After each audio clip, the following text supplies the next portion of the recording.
1972, un grupo de jóvenes uruguayos, jugadores de rugby, emprende un viaje en avión a Chile. Pasarían el fin de semana en Santiago con la finalidad de tener un encuentro deportivo con un club local. El avión, un Fairchild F-227, fue contratado exclusivamente a la Fuerza Aérea para realizar el vuelo. Por una situación meteorológica desfavorable, el avión aterriza en Mendoza. Luego, retoma su vuelo a Chile, pero este nunca llega a destino. Dice, señores, pónganse los cinturones porque el avión va a bailar un rato.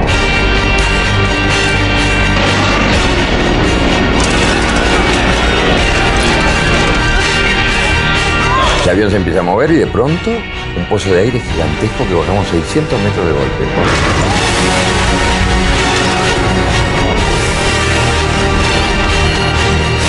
En ese momento sentís una explosión tan grande que dijiste, achocó.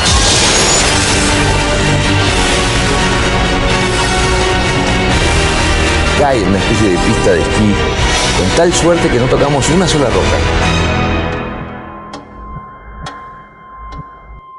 Y abrí los ojos.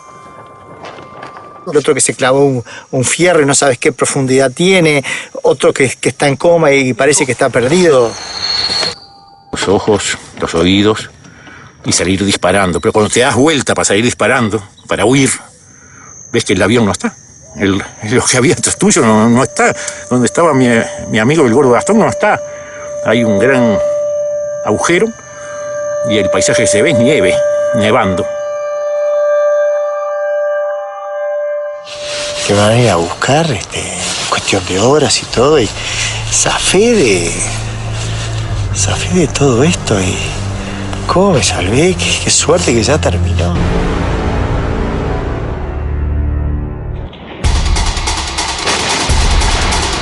Cuando nieva mucho, la nieve se acumula arriba, ¿no? En las montañas. ¿Y después qué hace? Se cae en avalancha. Y de pronto sentimos como el ruido de una tropilla de caballos que bajaba desde lo alto. Y de pronto un temblor y...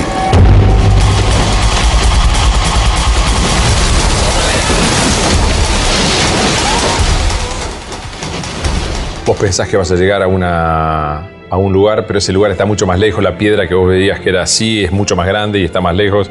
Y pensás que vas a llegar en media hora y te lleva 5 horas llegar. Y seguís subiendo y cada vez más empinado y cada vez más empinado. Y me voy dando cuenta que no es lo que pensaba, ¿viste? Yo pensaba llegar arriba en un día. West is Chile, and this was the idea which we left the fuselage. The only certain thing was to the west was Chile.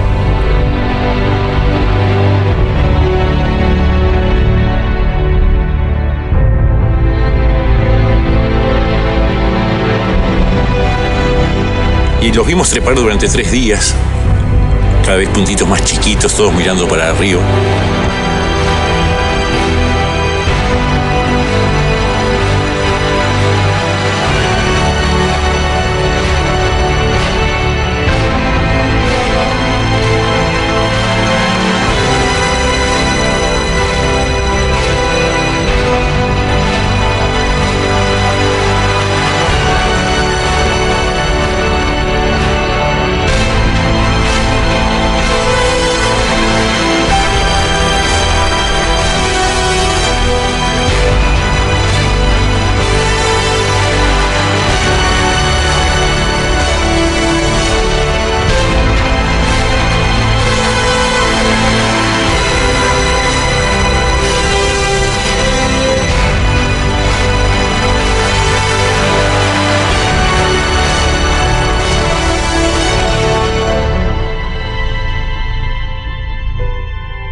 Siga ese aplauso, por favor. Vamos a recibir a Carlitos Páez, Gustavo Cervino.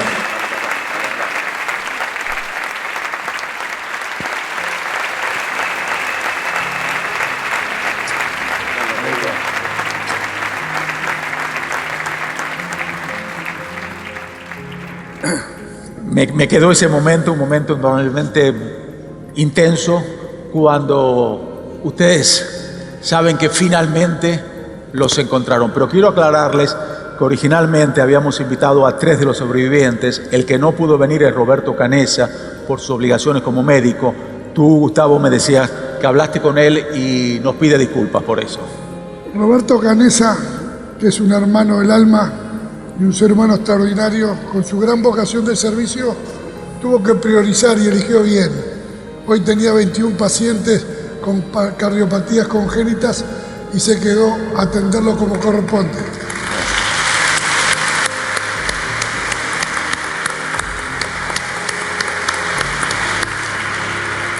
Vamos a regresar como terminaba el video. Ese momento cuando ustedes ven que los encontraron.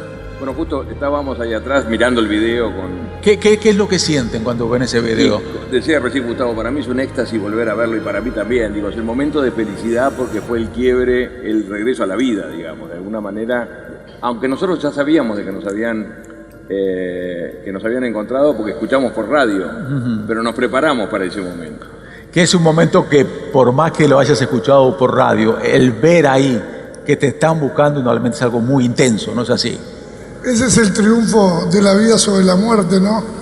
Roberto Canessa y Fernando Parrado, honrando la palabra, caminaron durante 10 días, 100 kilómetros, subiendo lugares que es muy difícil de entender, y nos trajeron esos pájaros de la vida, ¿no? Que finalmente dejaron que pudiéramos reencontrarnos con el mundo, y bueno, se escribieron libros, películas, solo porque ellos cumplieron con lo que se habían comprometido.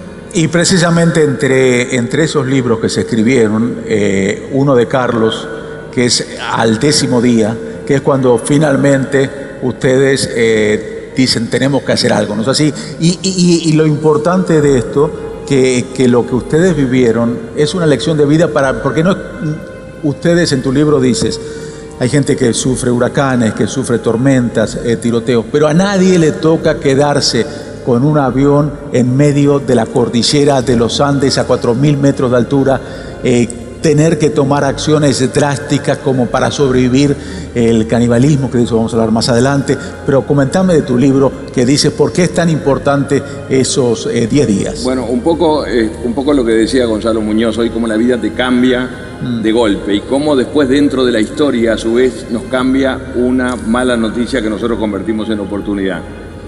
En el día 10 habían pasado aviones por arriba nuestro y nosotros esperábamos, convencidos de que nos habían visto. Pero Gustavo Nicolich y Roy Harley eran los que escuchaban una radio, una espica, que era lo que estaba de moda en aquel momento, la que usaban los uruguayos para ir al estadio. Y había que escucharlas del lado de afuera porque nevaba horrible. Dentro del avión no podías captar las noticias. Y entra Gustavo Nicolich y se dirige a mí y me dice, Carlitos, tengo una buena noticia para darte. Le digo, ¿qué pasó, Gustavo? Me dice, acabo de escuchar la radio chilena que un locutor dijo que dieron por finalizada la búsqueda del avión uruguayo y van a venir a buscar los restos nuestros en febrero cuando vengan los deshielos.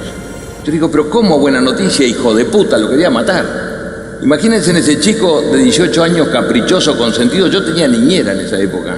Que te digan como buena noticia que no nos busquen más. Entonces él me agarra del cuello y me dice, Carlitos, ¿sabes por qué es buena noticia? ¿Por qué? Le digo yo, porque ahora tenemos que encontrar nuestros propios recursos. Y ese día marca claramente que nosotros ese día dejamos de sobrevivir, pero empezamos a vivir. A ver si me entendés el concepto. Para mí sobreviviente es aquel que está esperando en una isla que lo vengan a buscar. Pero cuando uno se convierte en el timonel de su propio destino, la cosa cambia. Y entonces ahí es donde cambia la actitud, dejar de esperar para empezar a actuar. Como yo digo en mi libro, nos convertimos en vivientes, ¿no? Yo sé que nos llaman por ahí los sobrevivientes de los Andes, le llaman la tragedia de los Andes, que yo no comparto, porque tragedia sí fue en aquel momento, pero ahora quedó lo que aprendimos de la tragedia, que eso es lo que compartimos permanentemente en el mundo entero. Precisamente, sí, indudablemente lo que aprendieron, y por eso lo que decía anteriormente, que la lección en esta situación tan crítica que estuvieron ustedes es una lección de vida que el resto de los humanos que no vamos a vivir nunca eso, podemos sacar una lección. Pero Gustavo, en ese punto, en esos momentos cuando dicen tenemos que nosotros hacer algo, porque si no la ayuda exterior no va a llegar. ¿Cómo se manejan en esos momentos? Bueno, con Carlitos somos compañeros de clase de jardinera enfrente de mi casa, en la casa La Chiva. Toda la vida fui antiautoritario y rebelde. Durante toda la noche en la cabeza, después de escuchar la noticia, me acordaba que decían que iban a venir en febrero, 3, 4 meses después, a buscar los restos del avión que eran blancos cuando se vaya a la nieve y los cuerpos. Y yo me rebelé a hacer un cadáver y a las 6 de la mañana, sin consultar a nadie, nos encontramos en la puerta con Numa Turcati, un ser humano extraordinario que se inmoló en la montaña haciendo cosas por los demás, y Daniel Maspons. Y miramos para arriba y la montaña, cuando no salió el sol, es majestuosa, ¿no? La presencia de Dios es muy grande, sos tan pequeño que entras en un estado que se llama contemplación. Y los miré y ellos me miraron y dijeron, vamos a subir. Quisimos subir por necesidad, el piloto había dicho, pasamos Curicó, y Arturo Nogueira, que estaba con las piernas rotas, estudiaba los mapas y vio que Curicó estaba en la precordillera, así que decidimos trepar, pero con mocasines de cuero, media de nylon, pantalón de tela, una camisa, sin guantes, sin bastones, sin nada, nos decidimos trepar. Y empezamos a trepar, a la media hora se nos habían dormido los pies, a las 4 de la tarde estábamos arriba, se puso el sol, y tuvimos que dormir ahí en la intemperie, uno arriba golpeándonos. Y lo que te quiero decir es que en ese momento la rebeldía del ser humano es maravillosa, porque no queríamos morir, queríamos vivir. Y vos sabés que dormimos y al otro día cuando llegamos arriba vimos que había 150 kilómetros de montaña para todos lados. Hicimos un pacto, primero no contarle nada a nadie, pero sentimos íntimamente que era difícil, pero era posible. Bajando encontramos cuerpos y ahí fue cuando me impuse la misión de traerle a cada familia un recuerdo. Arranqué cadenas, billeteras, relojes, y eso me dio mucha fuerza muchas veces cuando quería abandonar el tener que cumplir ese recuerdo. Así que entre eso es una carta maravillosa que después te puedo contar que dice Gustavo Nicolich, que es maravilloso el tema de la comida. Eso Carlito, lo que te quiero decir, me decía este muchacho, jugador de rugby, con niñera, una situación económica muy holgada, se encuentra en esta situación crítica donde en toda crisis en una empresa y en una crisis en la situación que ustedes estaban viviendo, hace falta un líder. ¿Cómo se decide quién va a ser el líder? ¿Cómo se maneja la situación cuando indudablemente en un grupo, en una situación crítica, hay gente que dice, no, esto no me gusta lo que dice el líder, tipo vos como un caprichoso? ¿Cómo adaptaron? Decir, bueno, vamos a tener un líder que nos va a ayudar a sobrellevar esta situación. Yo ni siquiera había sido Boy Scout en mi vida, nunca había dormido afuera de casa, para que tengas una idea. Nosotros mantuvimos como líder inicial a Marcelo Pérez del Castillo, que era el capitán del equipo de rugby. Cuando vos tenés 18 años, como tenía yo era el más chico de todos, y otro tiene 23 o 24, es mucha la diferencia. Y él era el líder natural del tema, pero ¿qué pasa? Empieza a perder su liderazgo, ¿por qué? Porque él se sentía muy culposo de haber organizado todo ese viaje. Y empieza, bueno, después viene la avalancha, él muere en la avalancha y empiezan a surgir diferentes líderes. Y curiosamente el liderazgo se estaba dando de acuerdo al que trabajaba más. Que yo siempre digo que para liderar algo, el primer ingrediente es el trabajo. Y así fueron surgiendo líderes en diferentes áreas, así como los estudiantes de medicina, que eran Gustavo, Canesa y Storm, como era Roy Harley, estudiante de ingeniería, que asumió el rol como ingeniero, como Adolfo Strauch, que tenía una capacidad para inventar cosas, inventó la manera de caminar sobre la nieve, haciendo unos zapatos con los almohadones, Nosotros fuimos muy respetuosos de los roles de cada uno de esa organización o de esa sociedad de la nieve, como se llama uno de los libros, porque nosotros organizamos nuestra propia sociedad. Gustavo, tú estudiante de medicina, ¿en qué año estabas? Yo había estudiado 3 veces Facultad de Medicina, Biología Celular, Estadística y Psicología Médica. Y esos 3 meses a mí me ayudaron muchísimo. 3 meses solamente. 3 meses de facultad de medicina tenía. Y te encontrás en medio de la cordillera en una situación extrema donde se necesita alguien que sepa de medicina. Y tú sabías más que Carlito, seguro, ¿no? Un atrevido. Más que Carlito. Entre Carlito y Gustavo, que me atienda a Gustavo. Mucho más atrevido era él que ni Boy Scout fue. Digo, ¿cómo fue ese momento? Vos sabés que yo creo firmemente que todos los seres humanos tenemos toda la información acumulada en el ADN. No tenía idea de cómo se hace, pero en ese momento me acuerdo patente que cuando paró el avión me caí en la nieve y tuve que subir de vuelta y estaba la madre de Fernando Parrado tirada en el pedazo de avión de fuselaje. Me agaché, le toqué acá la carótida y vi que no funcionaba, no latía. Y entonces me levanté y para caminar le pisé el pecho. Nunca me olvido, se lo digo a Nando. De repente podía haber evitado, pero era como ya habíamos entrado en otra realidad, que la muerte era una realidad totalmente inevitable. La vida era la excepción. En un costado sacamos un asiento y le grito a Roberto porque viene, me encuentro con Fernando Vázquez, compañero de facultad, tenía cortada la arteria femoral y no le podíamos parar la sangre, o sea, la impotencia, toda esa angustia hacía que te dieras cuenta que vos podías hacer lo mejor de ti y después soltar el resultado y lo ponías en la mano de Dios.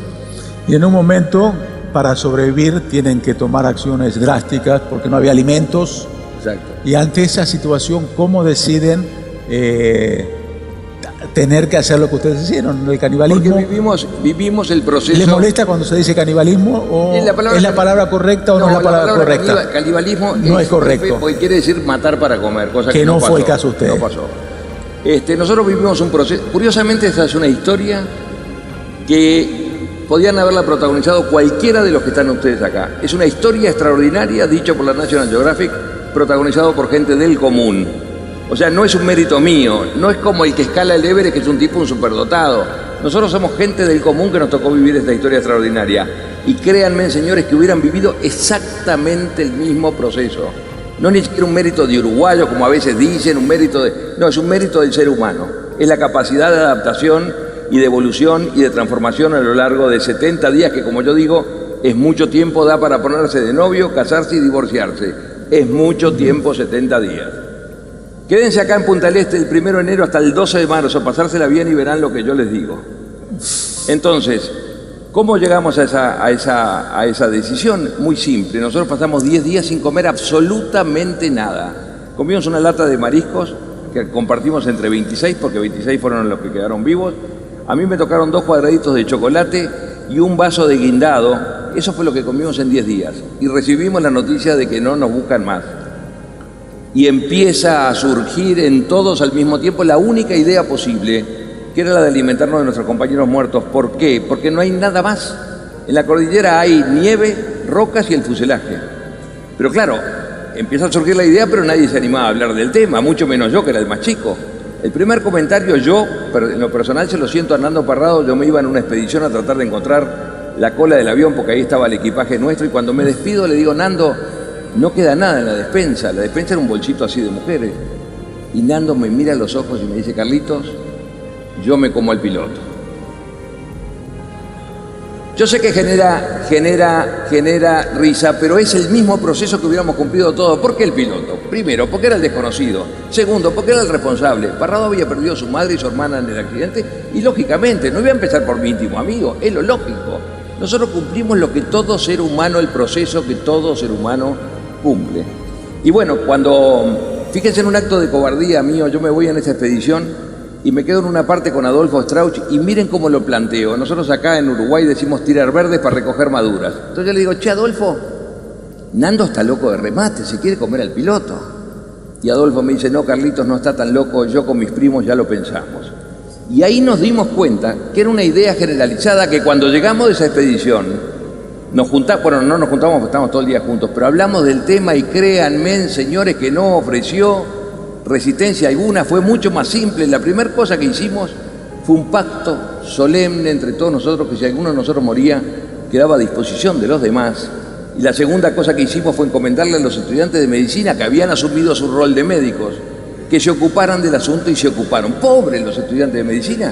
Un estudiante de medicina de 3 meses nunca habían estado ni siquiera en la morgue, porque, era lo mismo que estar de agronomía, pero bueno, como se le habían creído que eran médicos, asumieron el rol y se ocuparon y resolvimos uno de los temas que teníamos que resolver.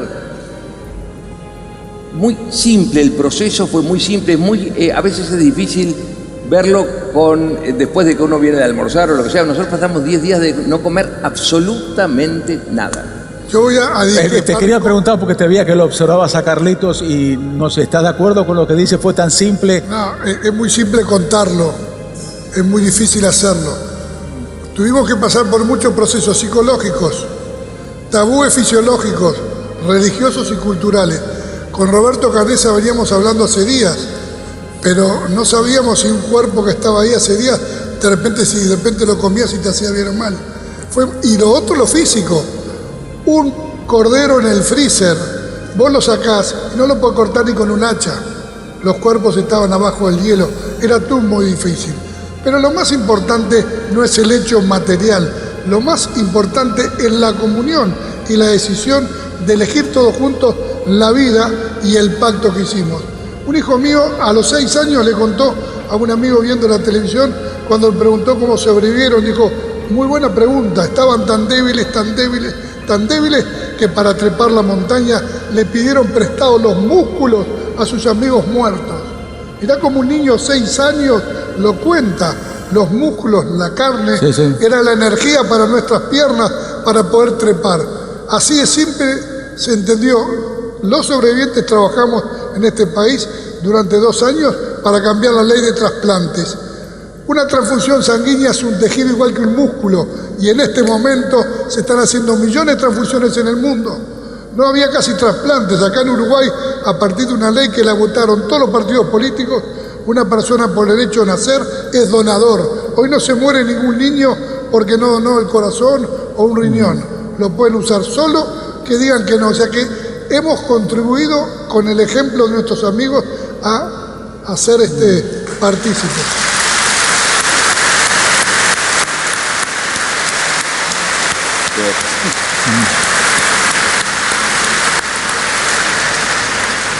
La parte espiritual, en ese momento crítico, ¿cómo era la relación con Dios?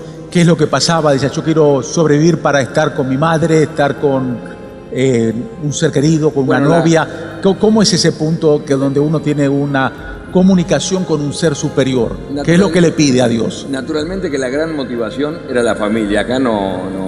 Vos, Carlito, con tu familia. Sí, era, bueno, y creo que era de todos. Era lo que nos motivaba. Así que no era venir al mundo a dar conferencias, que nos invite acá al Business Forum, acá 45 años después. No, nosotros peleábamos por llegar con mi mamá, con mi papá y con mi niñera. Esa era mi lucha. ¿Y qué pasa? Que ahí el espíritu empieza a engrandecerse de tal manera. Mi madre me había regalado un rosario. Cuando me fui, la desperté y cuando nos íbamos en el avión me dio un rosario para que llevara. Ese rosario para mí fue importantísimo porque todos los días yo mismo lo comandé, ese rosario, pero el rosario era un momento de introspección, de rezarlo todos los días, absolutamente todos los días. Era dejar de pensar. Saben que el ser humano no puede pensar 2 cosas al mismo tiempo, que eso es la maravilla de la oración. Entonces metíamos una Ave María y no podíamos pensar en el desastre que estábamos viviendo. Y fue importante, y miren, tan importante fue para mí que porque la cordillera no fue todo tan dramático. Yo por lo menos tengo experiencias, por ejemplo, yo era un obseso por mirar la luna, por ejemplo. Y yo era el encargado de pasar un tarrito que hacía para hacer pipí, lo pasaba y lo tiraba por un costado. Me despertaban a las 3 de la mañana, pasaba el tarrito. La pelota de rugby, una pelota de rugby. Y después Adolfo Strauss me lo empezó a negociar, pero yo no quería ni pasarlo y me decía, Carlitos, te lo cambio por un cigarrillo. Lo cambiaba por un cigarrillo. Al final ni siquiera por un cigarrillo. Pero un día Adolfo me dice, Carlitos, te cambio el tarrito por la luna que vos tanto querés mirar. Entonces le paso el tarrito, me sedujo la idea, tiro el pipí y entonces le digo, bueno, Adolfo, dame la luna. Y me puse un espejito de mujer de los redonditos esos y yo miraba la luna porque yo dormía con las ventanas para atrás.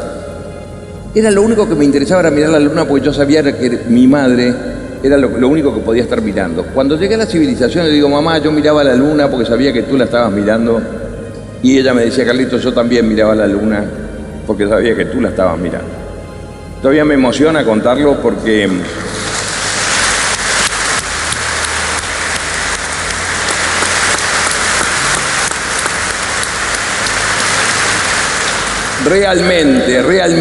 realmente uno tiene que rescatar los momentos lindos de las cosas que uno ha vivido.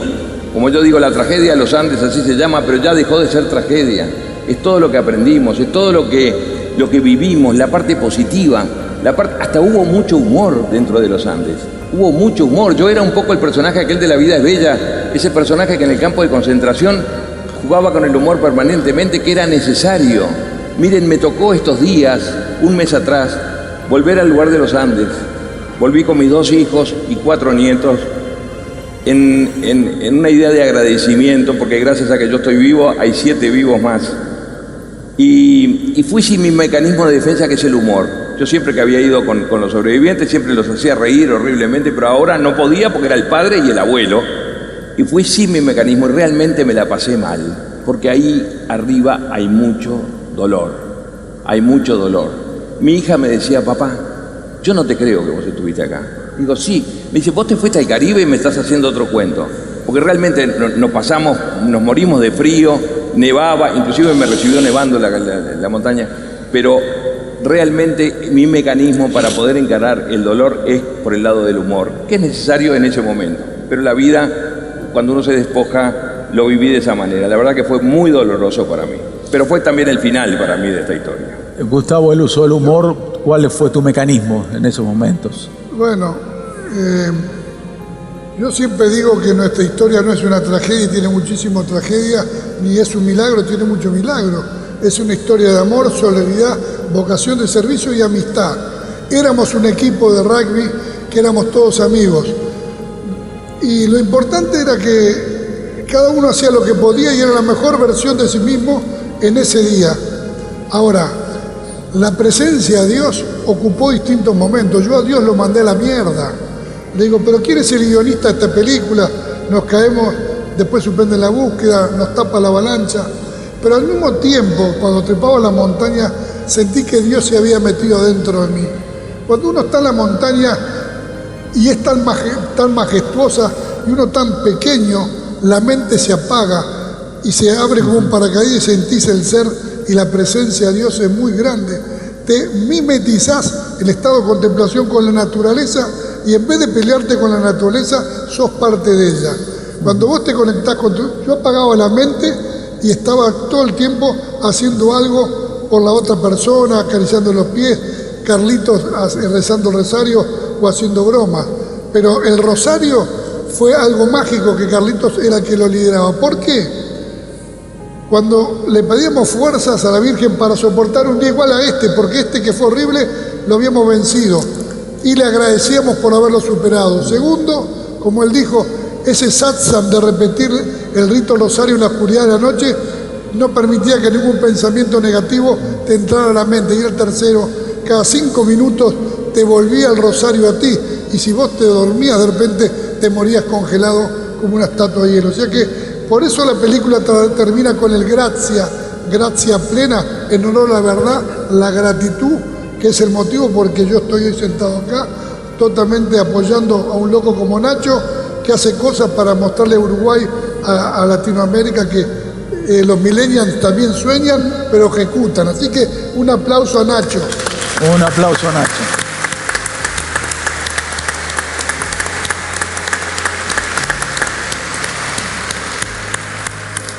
Carlitos, se le humedecieron los ojos con esta imagen que nos emocionó a todos. Vos mirando a la luna y tu mamá te decía, yo estaba mirando a esa misma luna. Esto me llevó a preguntarte, ¿cómo fue el reencuentro con tus seres queridos? ¿Cómo fue el reencuentro con tu mamá, con tu niñera, que ya la mencionaste en varias ocasiones? Imagínate, ¿Cómo fue eso? El encuentro con mi madre fue... Bueno, primero me encontré con mi padre, naturalmente, que lo tenían agarrado entre los militares porque se creían que estaba loco. Pero inmediatamente papá le dio como culpa solamente saludarme a mí porque él se había hecho como padre de todos. Entonces me dejó a mí y siguió. Yo me fui para el hospital y de pronto llega mi madre entre medio. Imagínense en ese hospital de campaña o de un pueblo chico lleno de gente, lleno de periodistas, mi madre avanzando entre la multitud y claro, para ella para mí era normal separarme de mi madre 70 días, pero para ella era como encontrarse con Lázaro, con alguien que viene de la muerte. Por supuesto que estuvimos horas abrazados, ella me contaba lo que habían hecho en Montevideo, que habían consultado con curas, parapsicólogos, etc. Me contaba con horror que se había muerto un perrito chihuahua que teníamos en casa. Le digo, pero mamá, se me murieron 29 personas.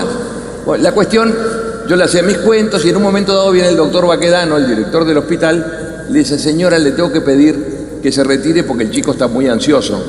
La convence que se vaya para irse. Y cuando se está yendo entre la multitud, yo la llamo y le digo, mamá, le grité y volvió, me dice, ¿qué pasa? No, haceme un favor, yo llevaba $70 para el viaje a Chile, se los di a mi madre, le digo, mamá, haceme un favor, cuando salgas del hospital, cambiame los escudos chilenos, porque tengo que comprarme ropa. Mi mamá mira la plata y me mira a mí. Dice, pero Carlitos, ¿no gastaste nada? ¿Qué es?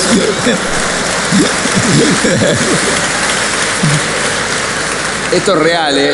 Las madres no manejan la economía hasta último minuto. Ya sabía que había llevado $70. Después de 70 días le entrego $70 y digo, bueno, genial como cuento. Ya que está nombrando a la madre, quiero hacerle un homenaje a todas las madres. Las verdaderas videntes en nuestra historia fueron las madres de los sobrevivientes, de los chicos que tenían chicos vivos. Ellas estaban convencidas que los hijos estaban vivos y se conectaban, y las que tenían hijos muertos intuían que estaban muertos. Es muy fuerte esa conexión que tiene una madre.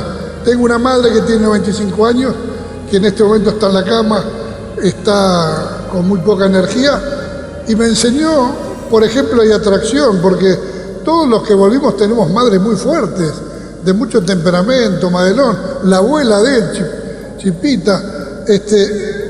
Mi madre tiene 9 hijos, 33 nietos y 29 bisnietos, y a los 94 años se operó de la cadera que tenía hace 30 años para seguir haciendo yoga lunes, miércoles y viernes con su hermana que tenía 97. Fíjense.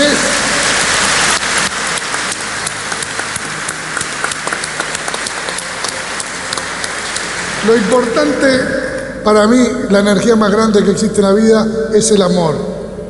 Es lo que mueve todo. Nando caminaba por amor, quería volver a abrazar a su padre, había perdido a su madre, a su hermana. Y eso hay que saber conectarse, acortar la cabeza, la distancia separa la mente del corazón, que la mente te dice que no podés, que no servís para nada. Nosotros nos vapuleó, la mente nos hizo mierda, pero abajo está el ser, que ese no se entrega, busca posibilidades, es capaz de soñar. Lo que escuchamos hoy, la visión, los sueños. Nosotros soñábamos con volver a abrazar a nuestra familia y aprendimos que el éxito está antes que trabajo solo en el diccionario. O sea que costó mucho, pero valió la pena. Y cuando volvimos en una valija que no me dejaban traer, me peleé para que me dejen traerla. Pude traer a los 29 que quedaron y estuve día por día yendo casa por casa, entregando relojes, cadenas, billeteras y cartas. Y la carta maravillosa de Arturo Nogueira y de Gustavo Nicolich. Gustavo Nicolich dijo, antes de la avalancha, y si llega el día en que yo pueda ayudar a mis amigos con mi cuerpo, lo haría con mucha alegría. Qué amor, qué solidaridad que entrega, ¿no? Eso es un gran aplauso. Realmente.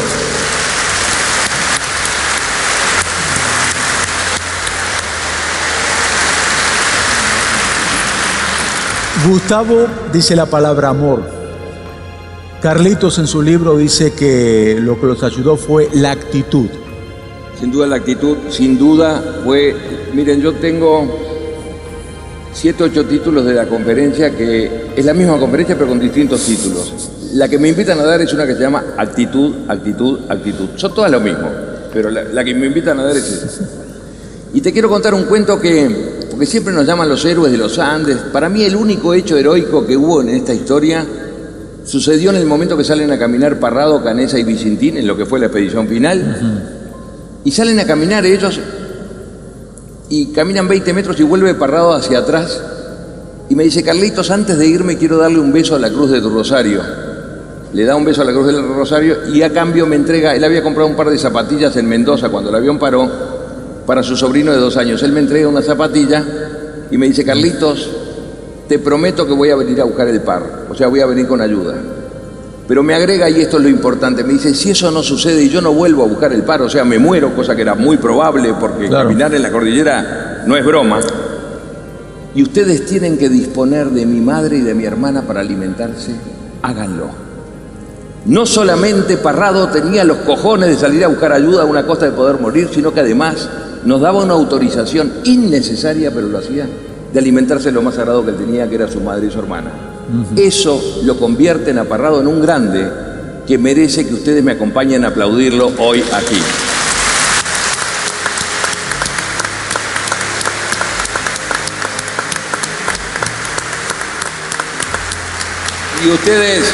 Y ustedes me dirán qué sentido tiene que lo aplaudamos a Parrado hoy aquí, si Parrado no se va a enterar de este aplauso. ¿Y a mí qué me importa? Miren, señores, creo que una de las banderas más nobles que el ser humano tiene es la bandera del reconocimiento. Muchas veces nos creemos que no reconocer los logros de los otros te hace más grande, y no, es al revés. ¿Y cómo no le voy a reconocer a Parrado su grandeza de salir a pelear con su vida y además darnos esa autorización? Solo un grande hace una cosa de esa. Otro aplauso. Aplaudilo, loco, aplaudilo. No, ya está. No. Gustavo, Carlito lo decía bien claro, que él no buscaba ni pensaba que iba a dar conferencias por todo el mundo, pero es una realidad que estos últimos años ustedes están viajando por el mundo, compartiendo la experiencia de ustedes con audiencias de países muy remotos y de toda nuestra América. En estas conversaciones que tienen con estas personas que quieren escuchar este hecho que vivieron ustedes, ¿qué es lo que más te destaca? ¿Qué es lo que la gente más les pregunta? ¿Qué es lo que más les dice? Primero, que viajo por todo el mundo, pero yo en Uruguay doy 2 o 3 conferencias por semana. Voy a las cárceles, a las escuelas, a los hospitales, pacientes con HIV, porque para mí es una obligación, para mí, transmitirle a la gente esperanza, ilusión, alegría, como lo hicieron conmigo. Eso, lo primero, y hay muchos oyentes que lo hacen, Carlito lo ha hecho también, y de hecho hoy estamos acá haciéndolo con el corazón. Una vez en una cárcel, después de 3 horas de hablar ahí en el CONCAR, hicieron fila y uno por uno me venían a saludar. Y me acuerdo, un negro, ahora se dice afrodescendiente, de casi 1,90 m, arrancó una cruz que tenía hecha con clavos de herradura, ¿se acuerdan? Y me dijo, esta cruz me la regaló mi madre. Me dio tanta vergüenza que le iba a decir quedársela, le dije, no, la agarré y se me arrimó al oído y me dijo, gracias por darme amor. Es la primera vez que me dan amor en mi vida. Y empezó una catarsis de confesiones. A los 6 años me violaron, a los 12 el primer robo, a los 13 maté a uno. No paraba de llorar. Y todo eso, ¿no?, que vos veías y decís, ¿cómo? Qué lindo, ¿no? Todo este dolor es transformador y hay gente que lo incorpora para salir adelante. Pero en verdad, nosotros tuvimos 73 días. Pero hay personas que viven 375 días del año, toda su vida, en una cordillera totalmente adversa y salen adelante. Esos son los héroes reales de este mundo que sigue siendo indiferente. O sea que yo creo que tenemos que compartir lo que dijo este muchacho hoy a Muñoz. Ese tipo de cosas, ¿no? ¿Qué hago? ¿Me hago el boludo o asumo la responsabilidad? Yo creo que acá todos los empresarios uruguayos, argentinos, latinoamericanos, podemos empezar a ser protagonistas del cambio, cambiando nosotros. Entonces, estos foros tienen que ser para eso, ¿no? Para transformar y para invitar a todos a transformar el yo, el nosotros, y hacer cosas por vos mismo, que es el servicio, y por los demás para que vivan en un mundo mejor.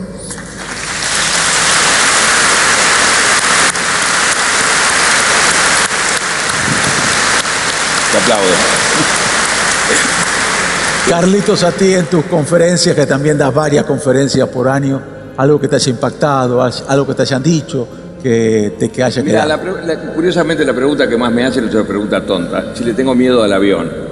Y yo la verdad que al avión, tengo 6 millones de millas en American Airlines, o sea que miedo no le tengo. No le tenés miedo al avión. Pero hablando de la actitud, que me importa resaltar el tema, porque es, me refiero al último momento cuando salen a caminar Parrado, Canessa y Vicentín, después del episodio que conté hoy. Ellos pensaban subir una montaña en un día, demoraron 3 días.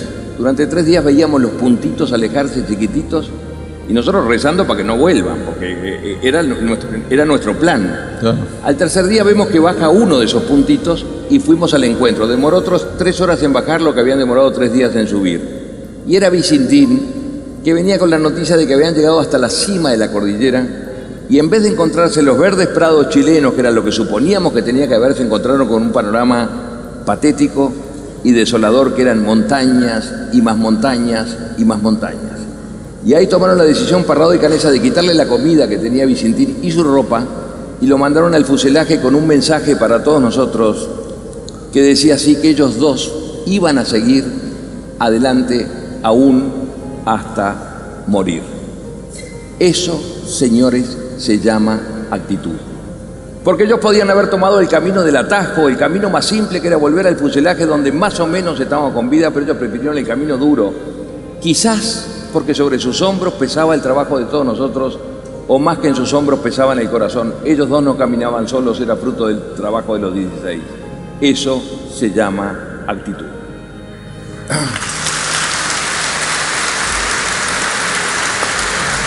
Creo que este punto de la actitud es ideal para finalizar esta conversación. Fue una lección para todos, es un gusto, son héroes, ustedes se los llama héroes, pero lo que dicen es que personas ordinarias que tuvieron que vivir algo extraordinario, que es cierto, pero creo que también se habla mucho en todo el mundo de la garra uruguaya, de la garra que ponen en el fútbol, que la garra que ponen, y yo pienso que esa garra también tuvo algo que haber influido en que ustedes estén aquí con nosotros conversando, ¿no? Hay que meterle muchas ganas, mucha actitud, mucho amor, como dices tú, pero la garra uruguaya es algo que te tiene que... Es una verdad y es un mito. Es un mito. El uruguayo vive en un barrio, nos conocemos todos. Y no es que le gusta ganar, no le gusta perder. Pero el uruguayo es medio cómodo y se despierta en el último segundo y da batalla.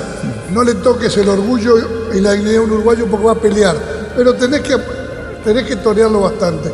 Existe, pero en la cordillera había un tipo con mucha garra. El Vasco Chavarren, una pata casi colgando porque una hélice se le había cortado, y cada vez que decíamos algún voluntario para salir a caminar, se levantaba y decía yo voy y se caía de vuelta. Ejemplo y atracción. Enrique Platero, un fierro le había perforado el intestino, cuando yo me arrimé se lo arranqué y salieron todos los chinchulines para freír, yo no sabía ni qué hacer, le puse una camisa, lo até y cuando se dio vuelta le empecé a meter todo, empezó a tirar los asientos para afuera y lo miraba a ver si se infectaba, si tenía fiebre.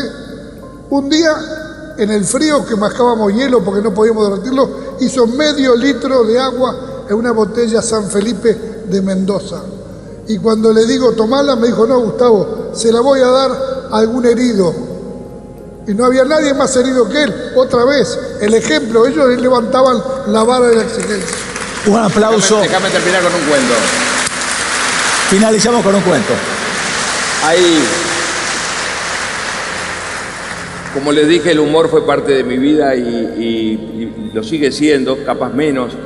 Pero hubo un cuento que a mí me parece maravilloso, que define toda esta historia y tiene que ver con los argentinos, tiene que ver contigo y con los chilenos también. Bueno. Los argentinos son geniales. Ustedes saben que los argentinos son capaces de convertir una historia dramática en una historia farandulera. Si esto hubiera pasado ahora, yo estaban bailando por un sueño, no les quepa por la menor duda. Seguro. Son geniales los argentinos y los argentinos adoran esta historia. Fue el lugar donde más se leyó el libro, donde más se vio la película, fue en Argentina. Ellos adoran, se la quieren apropiar, que les encanta a los argentinos apropiarse hasta de la cita. Los argentinos, cuando nosotros aparecimos un 21 de diciembre y toda la prensa argentina se fue arriba nuestra, estaban acá en Punta del Este, éramos portada de todas las revistas durante todo ese verano. Crearon hasta un look alive ese verano en Punta del Este para que te vaya bien con una chica, tenía que estar con la camisa rota o con un poco de barba. Geniales, ¿no? Pero los argentinos tenían, el que me diga que se acuerda tiene más de 50 años. Tenían un programa maravilloso que se llamaba Sábados Circulares de Mancera, conducido por Nicolás Pipo Mancera, que son esos programas ómnibus que van los sábados, que duraban como 6 o 7 horas, y llaman por teléfono a Chile y piden para hablar con Gustavo Cervino, y le hacen un reportaje largo para televisión por teléfono, televisión en blanco y negro, que respaldaba con fotografías desde Buenos Aires. Y al final del reportaje le hace esta pregunta a Gustavo. Le dice, decime una cosa, Gustavo. ¿Ustedes sabían que estaban en territorio argentino y a 10 kilómetros de un hotel? Y este animal, más rápido que un rayo, le dice, sí, Pipo, sabíamos. Pero como nos parecieron muy simpáticos los chilenos, preferimos caminar 70 kilómetros para otro lado. Que